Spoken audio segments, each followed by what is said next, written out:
আসসালামু আলাইকুম বন্ধুরা, আপনারা সবাই কেমন আছেন? আশা করছি ভালো আছেন। আলহামদুলিল্লাহ, আল্লাহর অশেষ রহমতে আপনাদের দয়ায় আমরাও ভালো আছি। তো আজকে আমি আরেকটি নতুন রেসিপি নিয়ে আসলাম।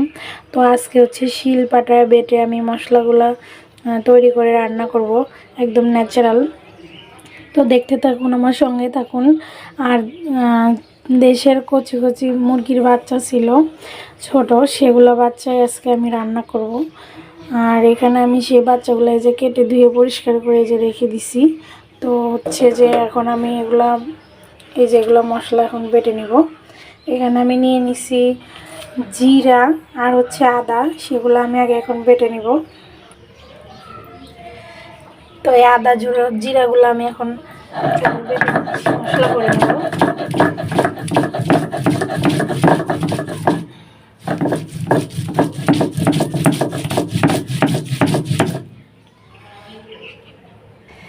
আদা জিরা পেস্ট করা শেষ। এখন আমি এখানে দিয়ে দিব হচ্ছে রসুন আর পেঁয়াজ।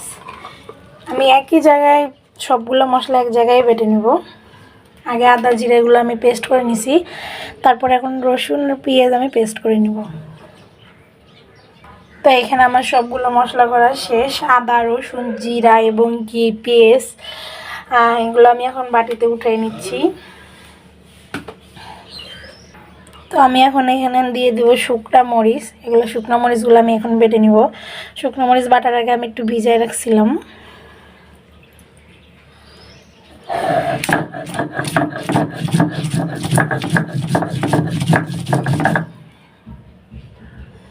তো এই যে আমার মশলা করা শেষ। এখানে আমি শুকনা মরিচ বেটে নিছি, আর এখানে আদা রসুন পেঁয়াজ সব কিছু একসঙ্গে পেস্ট করে নিছি। আর এখানে এই যে মুরগির গোস্ত, তো ছোট ছোট মুরগির বাচ্চা ছিল দেশি, সেগুলো আমি কেটে ধুয়ে নিছি।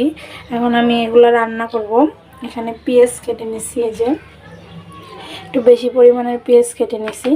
তো দেখতে থাকুন, সঙ্গে থাকুন, আমার পাশেই থাকুন, শেষ পর্যন্ত দেখবেন। পেঁয়াজগুলো আমি ভেজে নেব।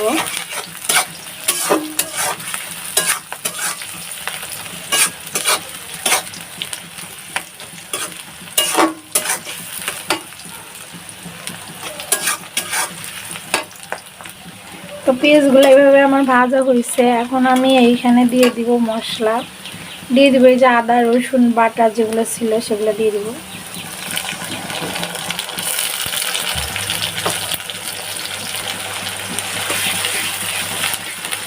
আদা রসুন বাটাগুলো আমি দিয়ে দিলাম।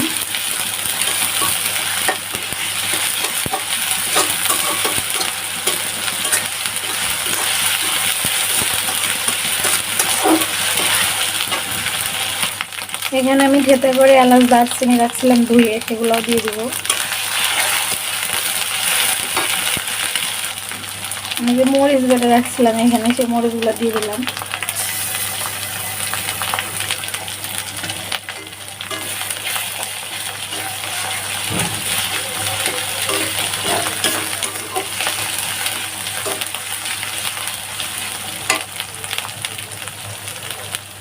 দিয়ে দিব ধনিয়ার গুঁড়া।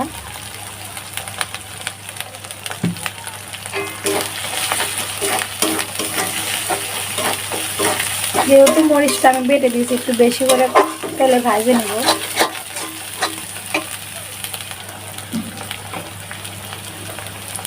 দিয়ে দেবো হলুদের গুঁড়া,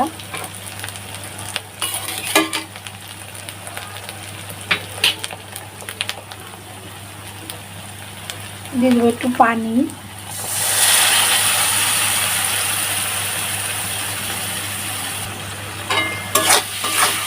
তারপর আমি মশলাগুলো হালকা একটু কষাই নিব।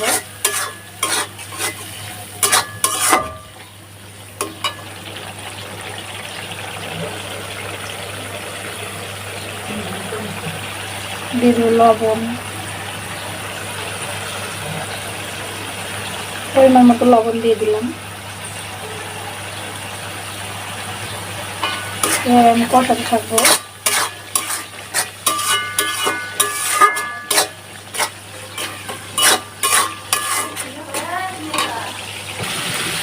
তো আমি এখন মশলাগুলো কষানো শেষ, দেখতে পাচ্ছেন। এখন আমি গোশগুলো দিয়ে দিব।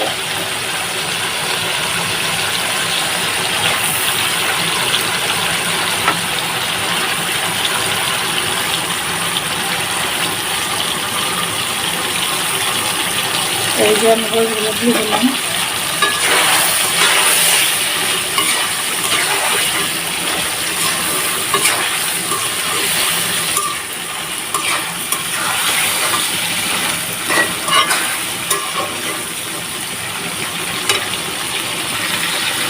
তো এখানে আমি আলু কেটে রাখছিলাম, আলুগুলো দিয়ে দিলাম, কেটে ধুয়ে রেখে দিয়েছিলাম। আলুগুলাও কষায় নিতে হবে।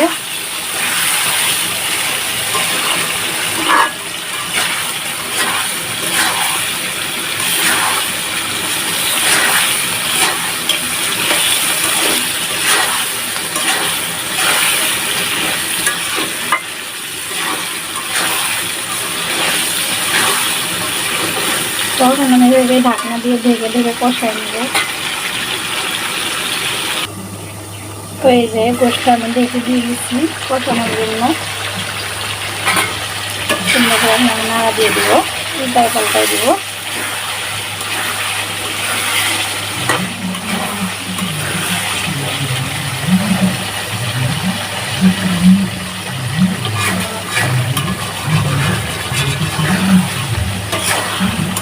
এভাবে উল্টিয়ে পাল্টিয়ে গোশগুলো আমি কষাই নেব।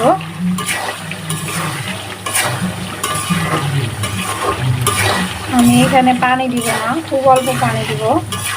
কষাইতে কষাইতে এভাবে আমি গোশটা সিদ্ধ করে ফেলবো।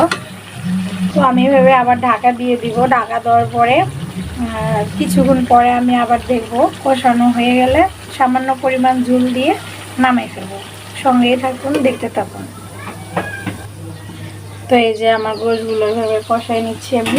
আর এভাবে কষাইতে কষাইতে হয়ে যাবে গোশগুলো। এখানে বেশি পানি দেওয়ার দরকার নেই, কারণ মুরগিটার বাচ্চাগুলো যেহেতু বেশি একটা বড়ও না, বেশি একটা ছোটও না, 250 গ্রামের একটু বেশি করে ছিল। 2টা মুরগির বাচ্চা ছিল এখানে। এই যে কষানো প্রায় শেষ হয়ে আসছে। আমি হালকা একটু গরম পানি বসাই দিচ্ছি। গরম পানিটা হয়ে গেলে আমি এখানে দিয়ে দিব, সামান্য পরিমাণ দিয়ে দিব গরম পানি। আর একটু ঢাকা দিয়ে রাখবো এইভাবে। তো এই যে আমি এখন এখানে সামান্য পরিমাণে ঝোল দিয়ে দিছি। এখন আমি এটা আবার ঢাকা দিয়ে রেখে দেব। তো এই যে বন্ধুরা, ফাইনালি আমার তরকারিটা রান্না করে শেষ। আমার ফ্রিজের অতিরিক্ত গরম, ফ্রিজের পানি খেতে খেতে গলাটা একদম ভেঙে। তো এই যে ফ্রিজের পানি খেতে খেতে গলাটা একদম শেষ। তো তরকারি আমার রান্না করা শেষ হয়ে গেছে। আর আমি এখানে 1 পিস আলু দিছিলাম। আলু না দিলে আমার হাজব্যান্ড তরকারি খাইতে চায় না, মানে আলুটার খুব প্রিয়। এই জন্য আলু দিয়ে ছোটো দেশি মুরগির ঝোল। তো আপনারা, আশা করি আপনাদেরও ভালো লাগবে রান্না করে খাইলে। আপনারা সবাই রান্না করে খাবেন, ট্রাই করবেন, কমেন্ট করে জানাবেন। তো আমি এখানে আজকে সাদা পোলাও রান্না করে দেখাবো আপনাদেরকে। আমার সঙ্গেই থাকুন, দেখতে থাকুন আমার পোলাও রান্না করাটি। তো এখানে আমি যে অল্প পরিমাণ তেল দিয়ে দিছি, কড়াইটা গরম হয়ে গেছে। এখন আমি এইখানে দিয়ে দিব হচ্ছে পেঁয়াজ দিয়ে দিলাম।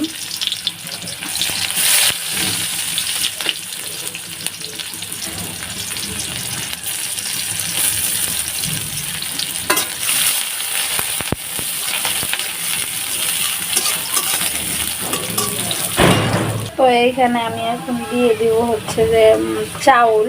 এখানে আমি চিনি গুঁড়া চাউল রাখছি, ধুয়ে সুন্দর করে পানি ঝরায় রেখে দিছি। চাউলগুলো আমি এখন এখানে দিয়ে দিব। 1 কেজি পরিমাণ চাউল আমি এখানে নিয়ে নিছি। এই চাউলগুলো আমি এখন এখানে দিয়ে দিলাম, দিয়ে হালকা আমি ভেজে নেব। তো আমার সঙ্গেই থাকুন, দেখতে থাকুন আমার ভিডিওটি শেষ পর্যন্ত।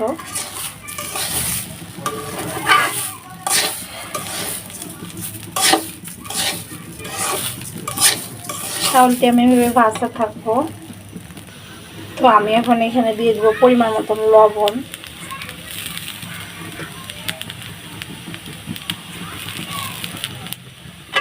লবণ দিয়ে দিছি, এভাবে ভাজতে থাকবো। চুলার জালটা আমি খুব হাই হিটে দিই নাই, নর্মাল পরিমাণ দিচ্ছি, কারণ চালটা যেহেতু আমি ভেজে নিচ্ছি।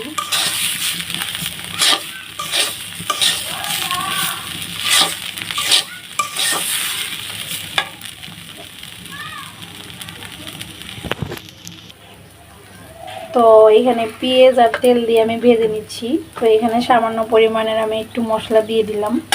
হচ্ছে আদা, রসুন, পেঁয়াজ সব একসঙ্গে পেস্ট করা আছে। তো চাউলটা আমার এই যে ভাজা শেষ। এখন আমি এটা হচ্ছে রাইস কুকারে আমার পানি বসানো আছে সেখানে দিই। তো এই যে রাইস কুকারে আমি পানি বসাই দিয়েছিলাম। এই যে এখানে আমি এখন চাউলগুলো ঢেলে দিব, পোলার চাউলগুলো রাইস কুকারে ঢেলে দিব। তো এই যে আমি রাইস কুকারে চাউলগুলো ঢেলে দিছি, বসাই দিছি। পানি গরম ছিল আগে থেকেই।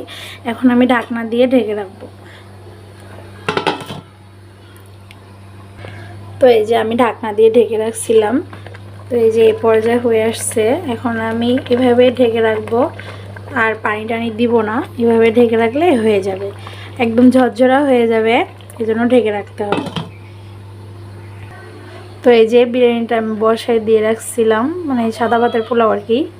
তো সেইটা হচ্ছে যে আমি রাইস কুকারে দিয়ে জালটা অফ করে দিয়ে রাখছিলাম। হালকা একটু যখন বলক উঠে গেছে, নিচে পানি চলে গেছে, মানে চাউলের নিচে যখন পানি চলে গেছে তখন আমি অফ করে দিছি জালটা।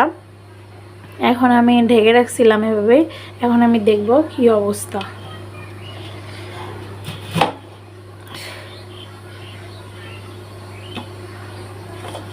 এটা অনেক গরম। তো আমি এখন ঢাকনাটা উঠে তুলবো। ঢাকনাটা আমি চিৎ করে দিছি যেন ভাব গরম ভাবটা একটু বেশি লাগে। তো এই যে দেখুন একদম ঝরঝরা হয়ে গেছে বিরিয়ানিটা। এই যে একদম ঝরঝরা, একটার সঙ্গে আরেকটা কিন্তু লাগে নাই। এভাবে ঢেকে রাখলেই হয়ে যায়। সামান্য একটু পানি যখন হালকা হালকা থাকবে তখনই বন্ধ করে দেব। পোড়াও লাগে নাই কিন্তু, এই যে একটু পোড়া লাগে নাই, একদম ঝরঝরা হয়েছে বিরিয়ানিটা। তো এই যে একদম ঝরঝরা, এই যে দেখুন একদমই ঝরঝরা হয়েছে। এই যে একটার সঙ্গে আরেকটা কিন্তু লাগে নাই। তো এইভাবে বাসায় অনেক সহজেই কিন্তু রান্নাটা করা যায়, অনেক তাড়াতাড়িও হয়ে যায় রান্নাটা করা। তো ওইভাবে রান্না করে খাবেন এবং দেখবেন। তো কিছুক্ষণ পরে আমি বিরিয়ানিটা বেড়ে ফেলবো। এখন আমি আর একটু ঢাকনা দিয়ে ঢেকে রাখবো, কারণ খাইতে একটু দেরি আছে। আর রাইস কুকারে যে কোনো খাবার রাখলে গরম থাকে অনেক সময়। তো এই যে ফাইনালি আমার পোলাওটা রান্না করা শেষ। আর হচ্ছে আমার হচ্ছে ঘরে যা থাকে তাই দিয়ে আমি রান্না করি। এই যে দেখেন পোলাওগুলো একদম ঝরঝরে হয়েছে। এটা হচ্ছে আমি একদম সাধারণভাবে রান্না করছি। আর হচ্ছে যে মাংস আমি আলাদা রান্না করছি, মুরগির গোশ, সেটা দিয়ে পোলাও দিয়ে খাবার জন্য। তো দেখতে থাকুন, সঙ্গেই থাকুন আমার। আর আমার নতুন নতুন ভিডিও প্রতিদিন দেখতে থাকুন। আমার ঘরে যা থাকে আমি তাই দিয়ে খুব সাধারণভাবে রান্না করার চেষ্টা করি, কারণ রান্না হচ্ছে বেশি কঠিন করে দিলে সে রান্নাটা আসলে করতেও অনেক ঝামেলা হয়, আর হচ্ছে সময়টাও অনেক বেশি লাগে। এভাবে রান্না করবেন সবাই, অতি তাড়াতাড়ি রান্না করা হয়ে যাবে। আর হচ্ছে ঘরে যা আছে তাই দিয়ে রান্না হয়ে যাবে আশা করি। তো এখানে আমি চিনি গুঁড়া চাউল নিয়েছিলাম, সেগুলো দিয়ে আজকে পোলাওটা রান্না করলাম। আর এখানে যে হচ্ছে মুরগির গোশত ছিল, সেগুলো দিয়ে এখন হচ্ছে আমরা খাওয়া দাওয়া করবো। তো সঙ্গে থাকুন। আর আমার ভিডিওতে সবাই লাইক, কমেন্ট, শেয়ার এবং সাবস্ক্রাইব করবেন, কারণ আমি ভিডিওতে একেবারেই নতুন। তো এই হচ্ছে পোলাও, আর এই হচ্ছে মুরগির গোশত দিয়ে আলু দিয়ে ঝোল করছি এখানে। আর এখানে পোলাও রান্না করছি। তো আশা করি অনেক মজা হবে। সঙ্গেই থাকুন, দেখতে থাকুন, আর আমার ভিডিওর পাশেই থাকুন। সবাই সাপোর্ট করুন, চ্যানেলটাকে সাবস্ক্রাইব করুন এবং লাইক করেন, কমেন্ট করেন, শেয়ার করেন। আর সবাই আমার জন্য দোয়া করবেন। আল্লাহ হাফেজ।